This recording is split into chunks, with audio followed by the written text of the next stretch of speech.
Morning, everyone. We begin today, chapter 46. A few people are asking me when the 45 last week's class will be uploaded. I'm having computer transition, so I wasn't able to upload the class yet, but God willing, it'll be up hopefully today. Okay, 46, we'll start with a blessing and a cup of water over here. Baruch atah Adonai Eloheinu melech haolam shehakol niyeh bidvaro. Most of today, we will be really doing the outside of 46. So if you have the book, that's great.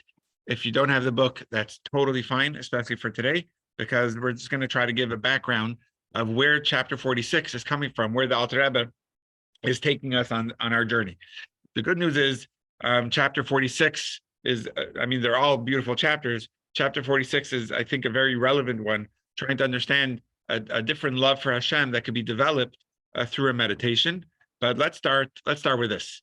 If I were to ask you, who was the first Jew? Steve Elman, who would you say is the first Jew? Abraham. Okay, Avram. For those that came to my Seder, on Passover, we have a Seder. It's a beautiful Seder that we have every year. And I pretty much announce every year that as we commemorate the days, the day the Jews left Egypt, I say that's when we became a Jewish people. Before then, we were Hebrews.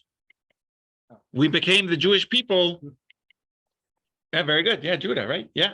Judah was one of the 12 sons of Jacob, and that's where we got the name Jews from. But really, we were referred to Jews only after. Avram was referred to as a Hebrew. So, guess what could be confusing is, when were we Jewish people? Was Avram the first Jew? Or were we a people, a nation, only when we received the Torah at Sinai? How would you answer that question, Steve? Just because you're still not, you're still there. I was. How come that could be? Because we weren't a people until we came together with a unified. Awesome, very good. So the Rambam, Maimonides, he answers the question by saying that while Jews existed before, a nation or the Jewish people didn't yet exist until the giving of the Torah. So there were individuals that followed the ways of God and refer to them as Jews, like think of Abraham, Yitzchak, and Yaakov.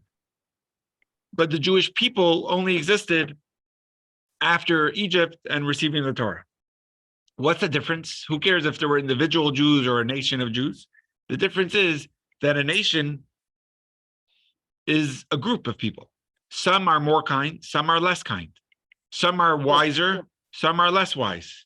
Some are more charitable, some are less. Some are nicer, and some are a little more mean. But all of them together make up a group of the Jewish people. All of them, even the ones that are not as kind, not as smart, not as righteous, not as religious, they're part of the Jewish people. Whereas before, it was individuals that either bought into it, meaning they either signed up for it. And that means that they were kind, they were righteous, they were smarter, and they followed that path. But then when we became a Jewish nation, all of them became a nation, even the ones that weren't as kind. And we see that today. People are part of the Jewish people, even though they are less than righteous. They're still a Jew. They can still be counted for a minyan. They still have the mitzvah to observe Passover and eat matzah, even if they're not the wisest. So, in other words, whereas before the giving of the Torah, it was exclusive. You either wanted it, you signed up for it, and you followed it. And if you didn't, that was fine too. You just weren't a Jew. There were most of the people, millions of people, were not Jewish. They didn't buy into it. It was exclusive. It was for special people. It was for people that wanted it. But once you're a nation, you're part of the family regardless. What's the expression? You don't choose family or whatever it is, but like, we're part of each other regardless of if they are as kind as you or as not as kind. And really, that's going to be the focal point of chapter 40. Was there a question? Because that's going to be the focal point of chapter 46. Yeah, go ahead. Wasn't it though after Babylon, when they came back, that they got the name as Jews when they came, because they came back to Yehuda, to Judah. So to that's Judea, when they right? were actually called Jews. Because before that, they were Israelites, and it was after that when they came back, they were Jews, was my Um, understanding. which So it I, was which during the Persian period. yeah, it could be Yehudi. Right, even before. Let me try to think. Yehudi, the first thing that comes to mind of saying the word Yehudi is Mordechai. Mordechai was the leader of the Jews during the Babylonian exile. It was actually at the time Persian exile. After Babylonia went to Persia, and that's where we made our way back to Israel. And that's it refers to Mordechai as an Ish Yehudi, or it refers to Mordechai as a man of Yehudi. So that could be, but you know, I'm not really, I wasn't really trying to focus so much on the wording of Hebrew or Jew, more on the concept of when did the Jewish people become Jews? When were we God's people? While there were individuals that followed the path and were Jews individually, like Avram. And you're right, Avram is not referred to, even though, I mean, definitely, if you ask a 5-year-old who was the first Jew, they're going to tell you it was Avram. Even though you're right, he was actually referred to as a Hebrew. Ivri. Exactly. And during the during the times of the first temple, the famous person that said Ivri Anochi is Jonah. If you look in the book of Jonah, when he was given a prophecy of God to go to Nineveh and tell the people to repent from their evil ways. We're talking about the non-Jewish, terrible land of Nineveh that were immoral and did bad things. He jumped. He ran away. He went to a place called Tarshish, or he bought a ticket to go to Tarshish. Which, by the way, as a Tunisian over here that I am from my mother's side, Tarshish is Tunisia, and he was on a ship on the Mediterranean to get to Tunisia. But regardless, you guys know the story of Nineveh, of Jonah, where there was a storm, they threw him off, and but before they threw him off, they wanted to know a little bit of his background. And when they asked him, "Who are you?" his answer was Ivri Anochi. I am an Ivri. I am a Hebrew. I am a Jew. So whatever, you're right. So and regardless of the exact terminology, the point I was trying to bring out is that for now, as soon as we became Jewish people, we became God's people at Sinai by the giving of the Torah. That's when the exclusivity was removed, which means even if a person is part of the Jewish people as a family and yet is not as righteous, as kind, as smart, as wise, etc., they're still part of the people. They're still a Jewish person regardless. Yes, Shira. Comment. Yeah. So it's important to realize too that that the Jews were actually converts. Everyone converted out to Mount Sinai to becoming Jewish. Yeah, exactly. Okay, so now in 46, we're in the middle. Mother. Say again? Oh, sorry, I'm on, what passes through the mother though? The nation or the Jewish, like, you know how like we're the law, the Yeah, halachas, yep. excuse me. The tribes are through the father, and being a Jew is through the mother. Yeah. So what's your question, Michelle? What passes through the mother? No, like if somebody, you said how some people were part of the nation, but they just chose not to believe. You're saying before, or Is that the case now? yeah, if a person is born to a Jewish mom, even if they have no idea of their Judaism, put on tefillin with them if they're.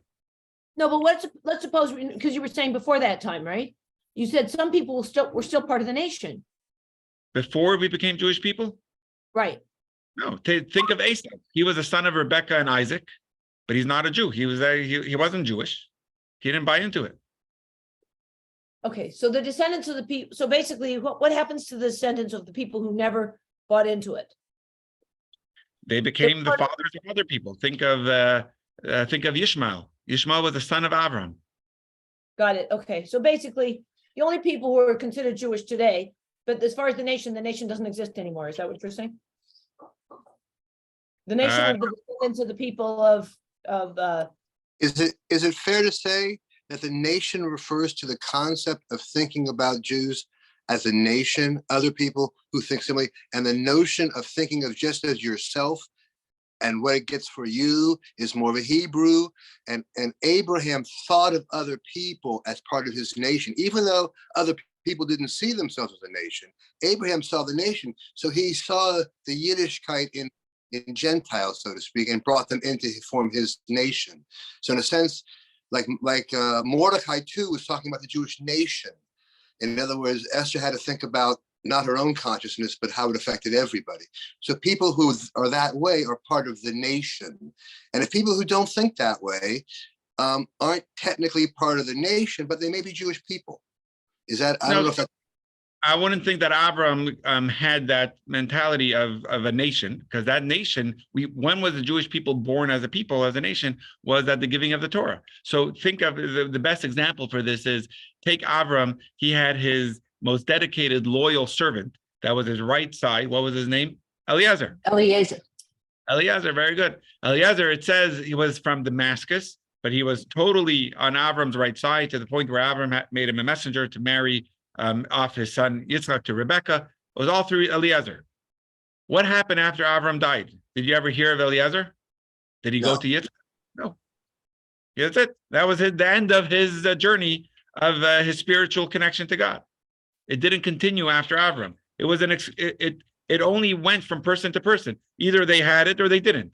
But now, after so I want to focus more on the topic at hand. But the point I want to say is, before it was exclusive. It wasn't a people. Either you bought into it, you had it, you signed up for it, or you didn't, and that was fine either way. Once we became a Jewish nation, which happened after Egypt and the giving of the Torah, we became a people. We became a nation. A nation is made up of different people. Some are more righteous, some are less. All of them are part of the people. The way the word in Hebrew for a community is a tzibur. In the words of the Mishnah, it says, "Al tifrosh min hatzibur." Don't separate yourself from the community. Be part of it. Be part of things. Communicate with others. The word in Hebrew for tzibur, and I may have referred to this in our class before, tzibur is basically three Hebrew words: a tzaddik, a bet, and a resh.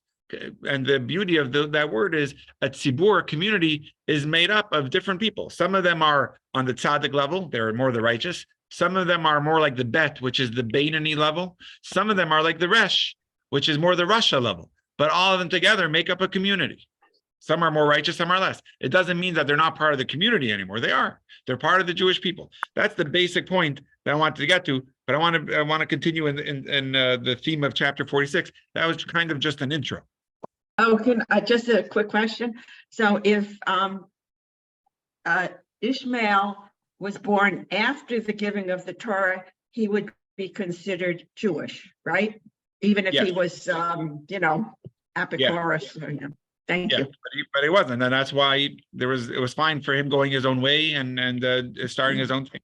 So in chapter 46, we're in the middle of a big conversation. We're asking how to serve God fully. Really, the past few chapters, already from chapter 41, we said that you could serve God with your deed, which was in the 30s, chapters in the 30s, with action. But there's a deeper, more meaningful way to serve God, that together with your deed and action, you serve God with your heart. You serve God through meditation, through feelings, through joy. How do we do that? We have different meditations. You can meditate on God's greatness and vastness. When you meditate on God's greatness, then it would lead you to a feeling of respect and awe and reverence of God. You could meditate on God as a provider, and that leads you to love. Think of God's kindness. It will lead you to a feeling of love in your relationship and in your performance of a deed. Last week in chapter 45, which I apologize is not yet uploaded on YouTube, but last week we were learning about a meditation that comes from compassion, which is more empathy on your soul. That when you think about your soul coming from such a high place and now being almost held captive in your body and in a dark place, a spiritually dark place of the world, it'll lead you to a place of empathy for your soul, empathy for God that has a part of him that's trapped. And your job is to reveal it. And that brings you to a love for God that is really based on compassion. So it was a level of compassion in your relationship with God. But now we're going to go back to a love a meditation on love, but it's really a backwards style of love, different than the way the meditation of love that we referred to earlier. Because typically, love is a product of our connection, which means usually the way love works is another person shows up for you, they provide for you, they care for you, and that feeling of connection, that feeling of care fosters love. Here, it's different, where it's actually coming from the less connected, the more you can love. So it's different because usually it's the more connected, the more you love. Over here, it's the less connected, the more you love. How is that, or why? How is that the case? So here's the theme of chapter 46. As long as you are divinely inspired and in tune with your connection with God, in tune with your Judaism and with your righteousness, you can then justify the goodness that God is providing for you. It's like a contract that you have with God. It's obviously you didn't write up a contract, but it's almost, there's a contractual relationship where I am showing up for you, you are showing up for me. It's almost an expectation. Yeah, I'm keeping Shabbos and God is providing for me. Yeah, I'm raising my children in the ways of Torah and God is giving me good health. It's almost like it's tit for tat. It's an expectation that each has on the other. We have an expectation of God to give me a comfortable home to live in, give me a good salary, and give me health. And we're showing up for God by saying, I'm going to give charity, and I'm going to keep Shabbos, and I'm going to be honest, and I'm going to learn Torah. So there's a connection both ways. And because we're divinely inspired, there's an expectation from each other. I keep my end of the bargain, and you keep yours. But a less inspired Jew, which means they're not studying Torah every day, they have less justification for the goodness that God provides for them. Because they're not showing up in the same way as I told you before of the other person. So they can't justify all of the goodness that God is providing for them. At that point, the love that you feel for God is not out of connection and fulfillment. It's not that I am fulfilling God's want and He is fulfilling my want. You can't justify it as much. At that point, the love that you feel to God for providing for you is more out of a feeling of gratefulness, indebtedness. I am undeserving of this, and still God is providing for me. So I want to make it clear. I'm not saying that the first way you are deserving, it's expected. That is when Judaism is not a contract. But I'm just trying to give you a perspective where the person that is more divinely in tune naturally can have a feeling that I'm deserving of this. I'm providing my end of the bargain, and the expectation is that God is going to provide His. That's just a natural feeling that a person may have because of everything good that they are doing. But a person that is not doing all those things, when God is still showing up for them, the feeling that the person will have is a feeling of gratefulness, a feeling of indebtedness. Wow.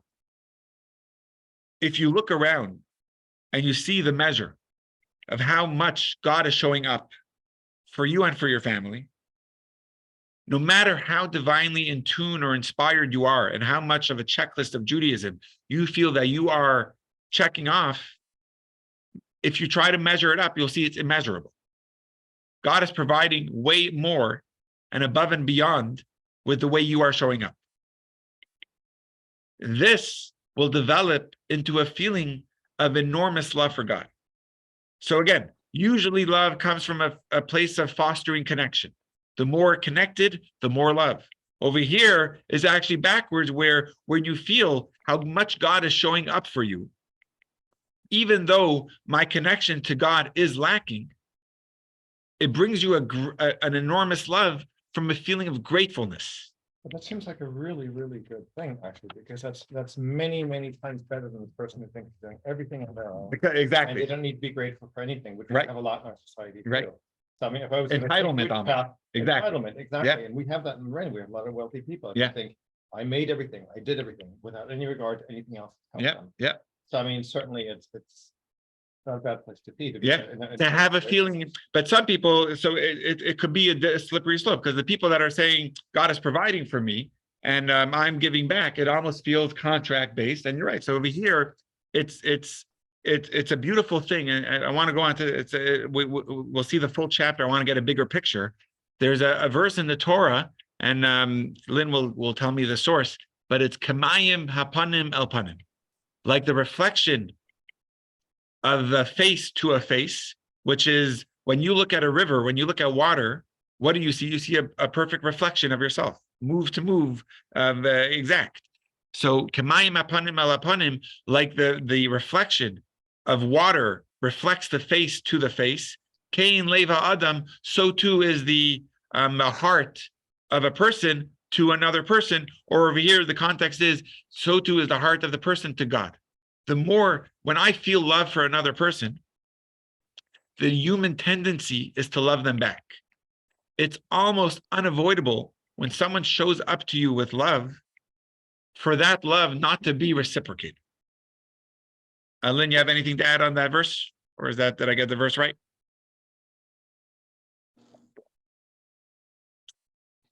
Okay, so we'll see it. We'll see it. Yeah, I don't have anything to add on that one. It's amazing though. So thank you. Okay. So we'll see it as we go in the actual text of the Tanya. We'll see the exact source and everything. But there's a beautiful story, just two that come to mind. And the Rebbe gave dollars from the mid 80s, from 86 and 87, until the Rebbe's stroke that the Rebbe had in March of 1992. And for hours, many of you are familiar, Mrs. Berger actually was there on a Sunday to receive a dollar. She told me the story quite recently. I was there several times, and that moment was incredible with the Rebbe. And thousands of people will go on an average Sunday, to receive a dollar from the Rebbe. On the last Sunday that the Rebbe stood in March of 92 before the Rebbe's stroke, there's beautiful moments with different people. One of them is a sweet little, must have been a 3-year-old girl, that her father is holding her, and she says, Harabi Milubavitch, which means the Lubavitcher Rebbe, I love you. And the Rebbe smiled, and the Rebbe gave her another dollar and says, this is for the love. It was such a beautiful moment of connection where this girl had such a love for the Rebbe. It was so beautiful to see. And you see the Rebbe's love that he had for her.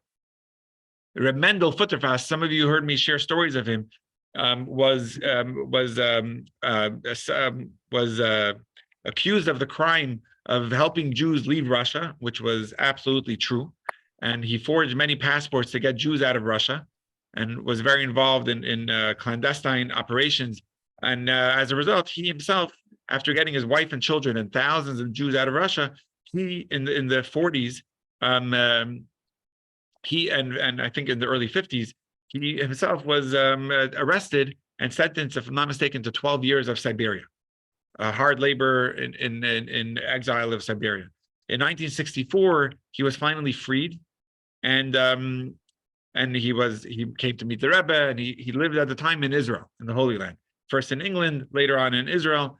But in 1967, the Rebbe had his famous campaign that exists still till today, is the Tefillin campaign.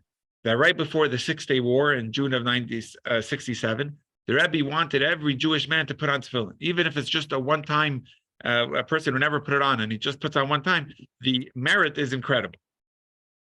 So Reb Mendel, who didn't speak a word of English, or spoke, maybe he had 10 words of English in his luggage that he brought with him, but the Rebbe had a campaign to put tefillin on with Jews. So he found himself on a flight, and anytime, any opportunity, whether it was shopping in Manhattan, I doubt Reb Mendel did a lot of shopping in Manhattan, but wherever these Jews found themselves, they were busy trying to put on tefillin with other Jewish men. So he was on a flight, if I'm not mistaken, and he was going around on the aisles, trying to get Jews to put on tefillin. And there was this one Jew, American businessman, that was not interested. And Remendel, from his language repertoire, from his reservoir of English words, he said, "But I love you." And the man couldn't understand. He's like, "Excuse me, sir, I never met you before. How could you say that?" And all the Remendel was answering back is, "I love you. I love you." And anyway, he went back to his seat and the flight continued. But when the announcement came that it's time to sit down and get your seatbelts, the man ran to Remendel and says, "Okay, let's do it. Before the flight ends, let's put on tefillin." And Remendel explained later, because when you show up with genuine love, it's hard not for that not to be reciprocated. Love reciprocates love. So the Alter Rebbe gives an example in our chapter 46. It's a very elaborate example of a king.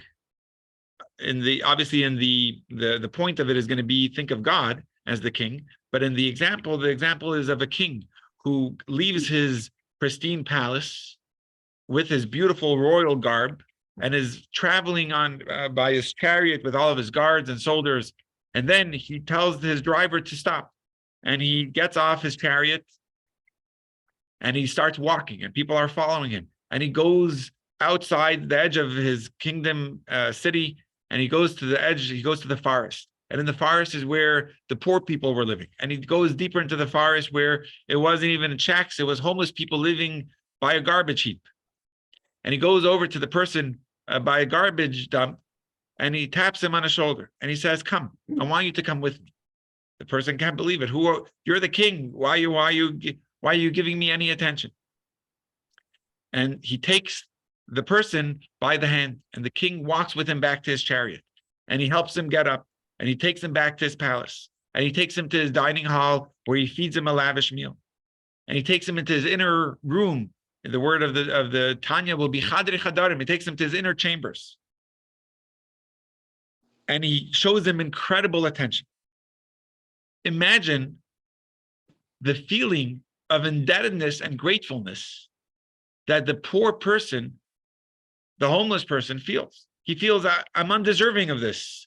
Why am I deserving of the king himself coming to my humble nothingness and schlepping me out of the dumps and taking me to the inner rooms of the palace? How much thanks and feeling of love would that person have for the king? So this example pales in comparison to how much we owe God. As much as we could say there's a king and there's a homeless person and the relationship between them is immeasurable, it's even more immeasurable between God and a person, where God has the galaxies and stars and the oceans and the mountains and an innumerable amount of everything that we know in our worlds. And then there's also the metaphysical worlds, where there's the angels and the souls and the spiritual worlds and realms, some of that we learned in the past. Billions of angels, it says there are. And in every level of angels, it says it's myriads of innumerable, infinite amount of angels. Limitless amount of worlds. Infinite sublimity. But yet God is saying, I'm putting all of that on the side. And I'm leaving my palace. I'm leaving all the galaxies, spiritual and physical. And what's my interest, God says? What's my hobby? What do I care about? Is this world. And in this world, God is saying, I have a specific interest from the entire universe for this lowly world. And in my lowly world, my attention is on the humans. And when I look at the humans, my focal, I choose and I have a joy in the neshamas of Israel and Jewish souls. And what part of the Jewish person does God have an incredible amount of excitement? It's something novel that we're going to learn in chapter 46, is the physical part of our bodies that look like anyone else. And God has this incredible relationship that he's showing love to us, who we are as human beings. Our physical part of ourselves, What do we do to deserve this? The king is leaving his palace and showing attention and love, holding us by our hand. What do we do? Nothing. In fact, the whole time we've been testing God, fetching to God, complaining as we love to do. What is God getting back on his investment of his attention that he's showing to us? What is God's ROI? What's God's return on his investment? Nothing.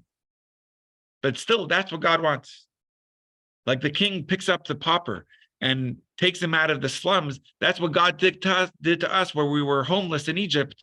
God held us by our hand, took us, like it says, al-kanfei nasharim, took us on wings and provided us these clouds of glory where we were totally protected and taken care of.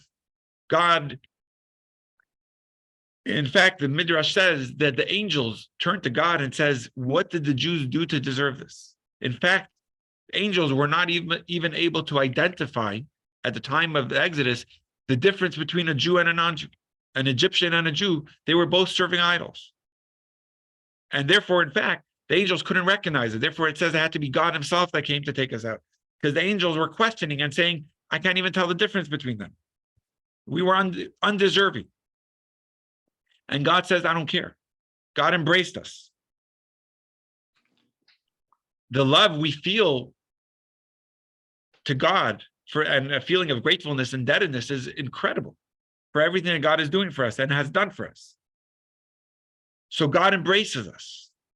And the Tanya is going to tell us in chapter 46 that the embrace of God is the feeling of a mitzvah that is enwrapping around us. The mitzvah that surrounds us is like an embrace that it surrounds the entire person when you put your arms around them. Then you have an even deeper level, which is Torah. Unlike mitzvah, which is around us, Torah is something that is internalized. It goes inside of us. It's something spiritually that we ingest. So it's even deeper than an embrace. Think of it like a kiss, where there is an actual connection, not only on the outside, but a connection of breath. You internalize the spirit, you internalize the Torah. And of course, there's a connection that is built between God and every human being.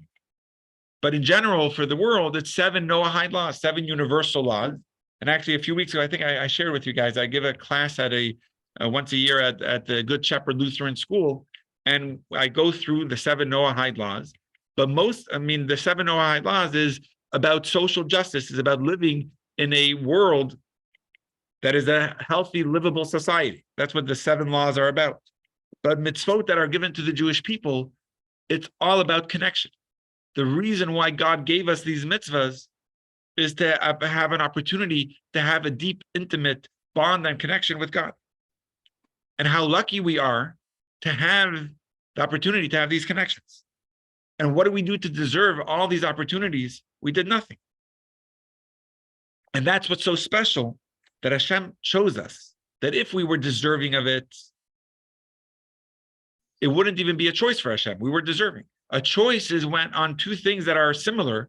Take the bodies of humans, they're similar. They each have 2 eyes, a nose and an ear, a brain and a heart. But God says, I want these ones. Of course, God wants all of them. But there's an intimate bond that is developed between God and the Jewish person. How grateful we are for God to have chosen us, for God to have this relationship that he's asking, that he's holding us by his hand and walking us back to his palace.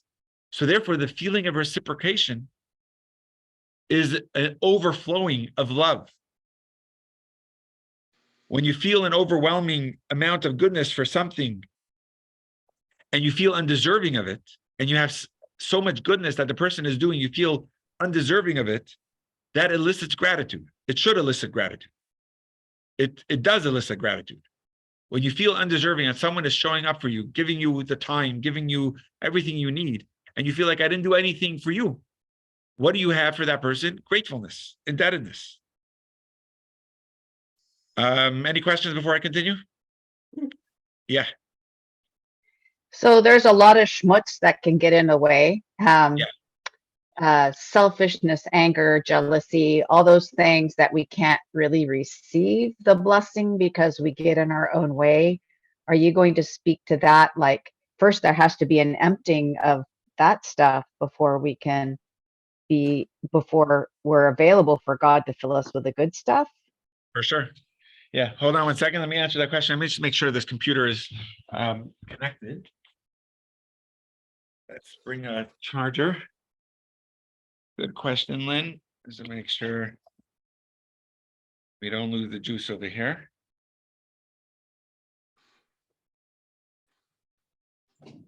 Thank you, Thomas.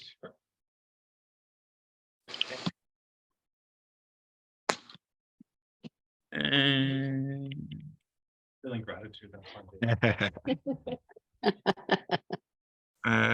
is this the wrong charger?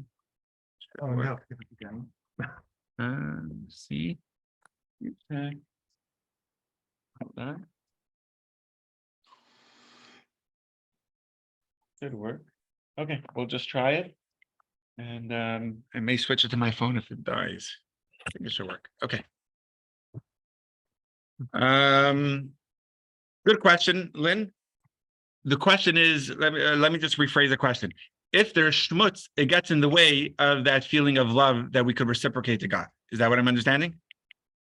Right. And it's stuff that's probably from just that has collected over time, over experiences, negative that we haven't dealt with, but it's a collection of stuff that maybe minimizes our capacity to experience and feel the love of God. Yeah, beautiful. And there's a lot to talk about on this topic. I'm just going to give you a perspective. When the Rebbe started like the Tefillin campaign, I'm just going to go along with that because we already spoke about it. The Rebbe received so much opposition by so many global Jewish leaders, figures of saying they have so much schmutz. You can't just go up to them and expect them for a mitzvah to work on them. There's schmutz that is blocking the connection that they can have with God. And the Rebbe's response was, on the contrary, the mitzvah will be what's going to remove that schmutz. How else are you going to shake it off? It's going to be with the love of looking at them and saying, the mitzvah is for you. You are fully capable of a mitzvah, and the shmutz will automatically remove itself. It's in the Torah, in Tehillim several times. I think it's twice. The King David talks about sur meirah v'aseh tov. The first one is in chapter 34, where remove yourself from evil, turn from evil, and do good. So the big debate is, it seems like from the order of Tehillim, first you have to be cleansing yourself of the evil, and then you have to fill yourself with good. But first, the evil has to be removed. Think of it like when you're moving into a new home, you don't first fill it up with decorations and paintings and then clean up the dirt. First, you empty out all the dirt and debris that was there from the previous tenant, and then you fill it up with everything you like. So that would seem like the normal thing. But in truth, a lot of times it has to be the reverse. The aseh tov comes before the sur meirah. At least in our generation, for people to turn away from evil, they have to see the good that they can do. When they start doing the good, the evil will naturally remove itself. The schmutz will be removed when you do the good. So, Lynn, there's for sure both perspectives, but and in Tanya itself, over the course of Tanya, the beginning is all about knowing that we have an evil side to us. They call it the nefesh habahamis, but it's okay. What you have to do right now is control yourself. That's the beginning was, even though you're filled with schmutz inside of you, work on your behavior. Right now, the action, the aseh tov, you couldn't do. Eventually work inside and remove the schmutz from the inside, but it doesn't stop the good from happening. So is it blocking, is there a clog in the connection between God and the Jew? If there is a schmutz, think of it a relationship between a parent and a child. If the child misbehaves, does the parent love the child any less? No. On the contrary, God probably loves that child even more. Tell me if I ever shared the story before. It's a very powerful story of,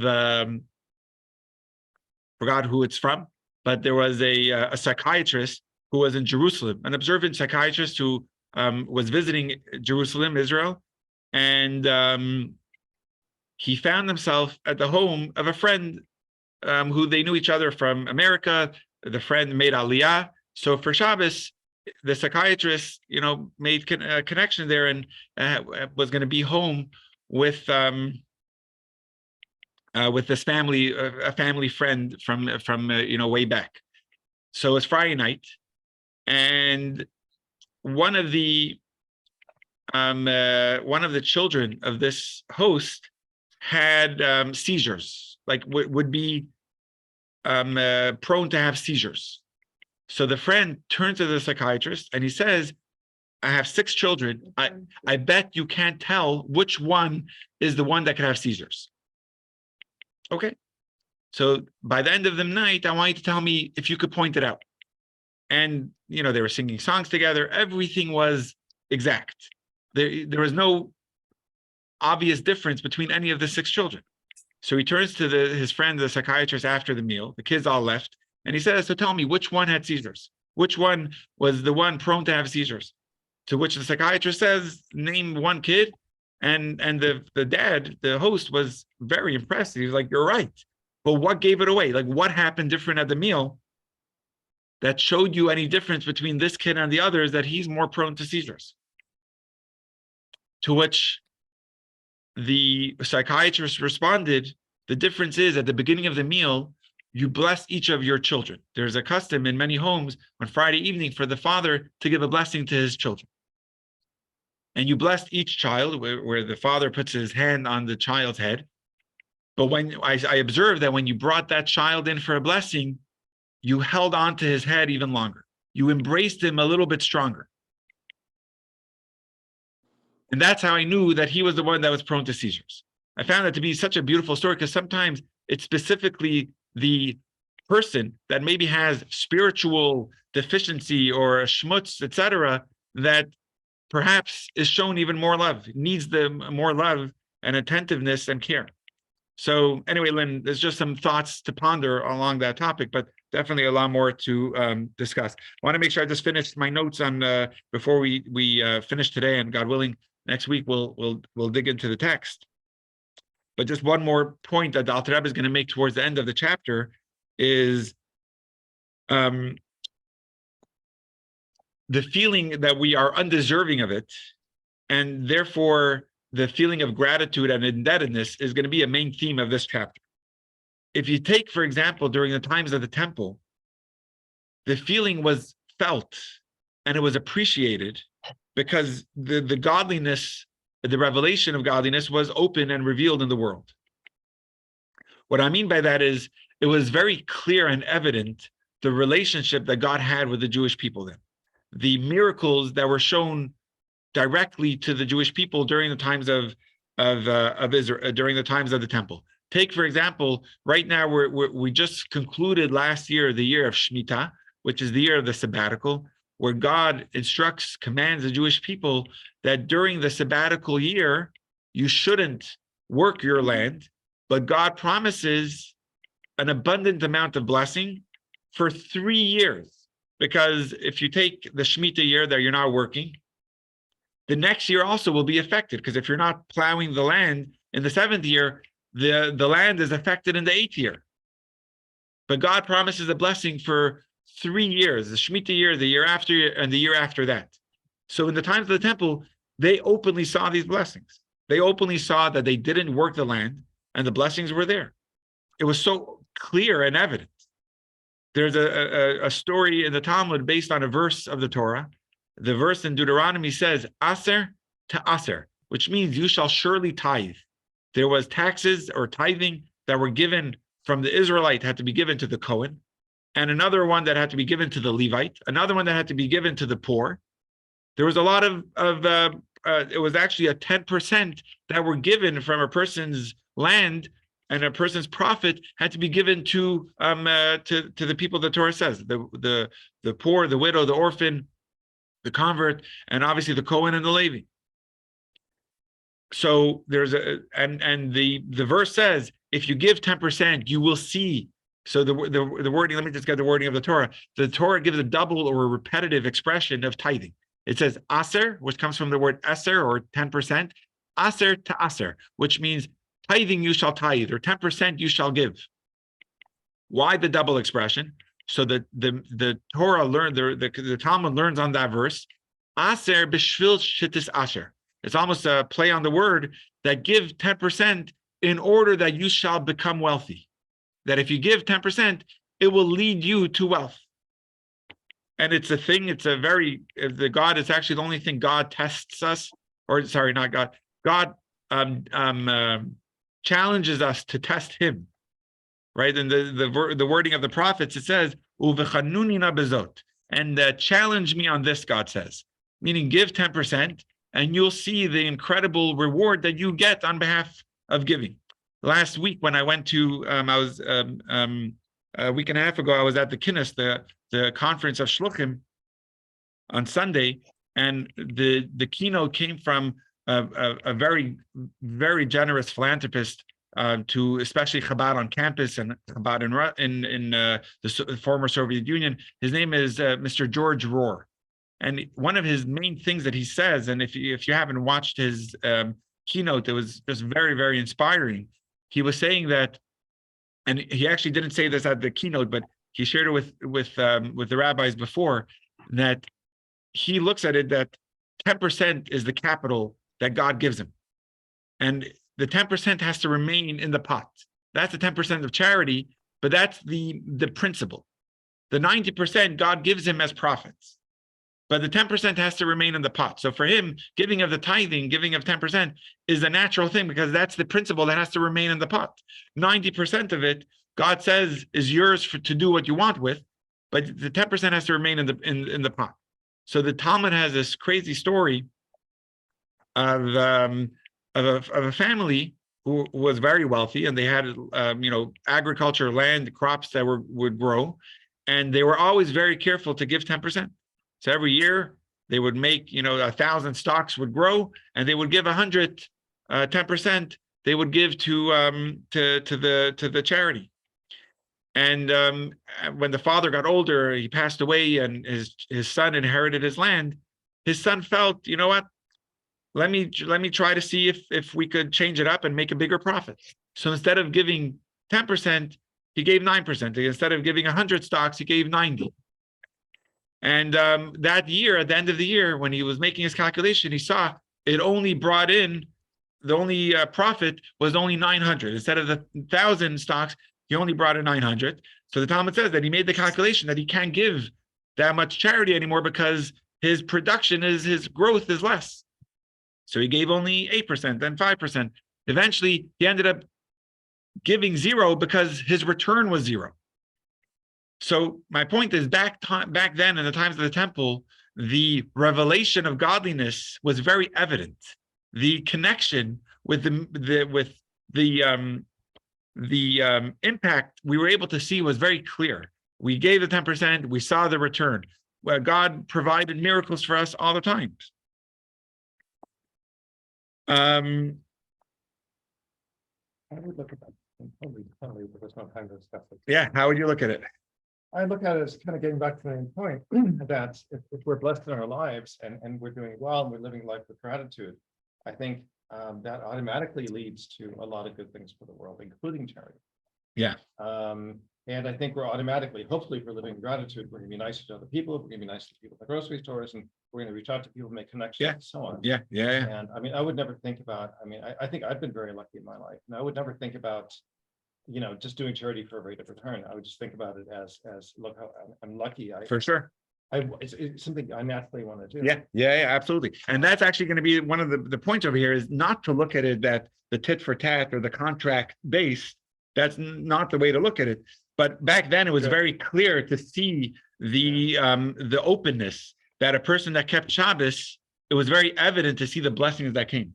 Nowadays, the fact is, especially in the 20th century, when Shabbos, when Jews came as immigrants from the old country, to keep Shabbos was so hard.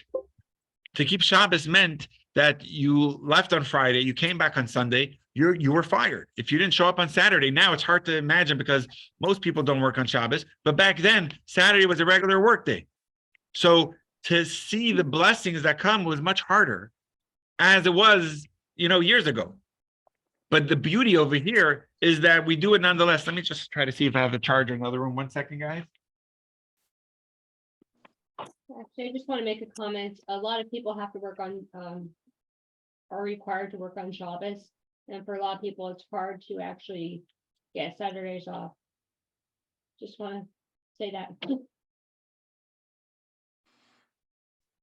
Yeah, I don't like the context. Look at those young kids who are playing. They're rookies in the major league baseball. There's a pitcher, Orthodox Jew. He doesn't play on Friday nights or Saturdays. For him. Well, But it's hard. he's showing us something. Robin, that particular individual is showing us something, just like the major league pitcher whose name escapes me right now, famous for not playing on Sandy Sabbath. Koufax.